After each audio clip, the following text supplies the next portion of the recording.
Info টেলিভিশনে খবর পড়ছি নাসিরউদ্দিন শিকদার।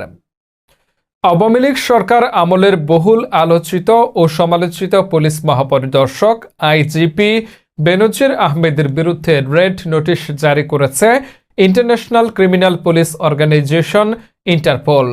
ট্যুরিস্ট পুলিশ প্রধান মোহাম্মদ মাইনুল হাসান পিপিএম এনডিসি অতিরিক্ত আইজি এর সভাপতিত্বে ট্যুরিস্ট পুলিশ হেডকোয়ার্টার্সের কনফারেন্স রুমে ট্যুরিস্ট পুলিশের বিভিন্ন পর্যায়ের কর্মকর্তাদের জন্য international language and behavioural approach and basic computer course শীর্ষক প্রশিক্ষণ কর্মসূচির সমাপনী অনুষ্ঠান অনুষ্ঠিত হয়। এছাড়াও চট্টগ্রাম মেট্রোপলিটন পুলিশ সম্মেলন কক্ষে পূর্ব ঘোষিত ওপেন হাউস ডে অনুষ্ঠিত হয়। এই দীর্ঘ সময়ে বেশ কয়েকজন সেবা প্রত্যাশীর বক্তব্য শুনেন সিএমপি কমিশনার হাসিব আজিজ।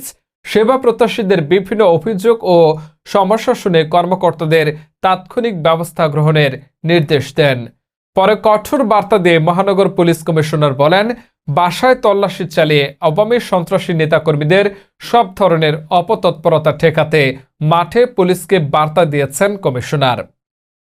এতক্ষণ ইনফো টেলিভিশনের সাথে থাকার জন্য ধন্যবাদ।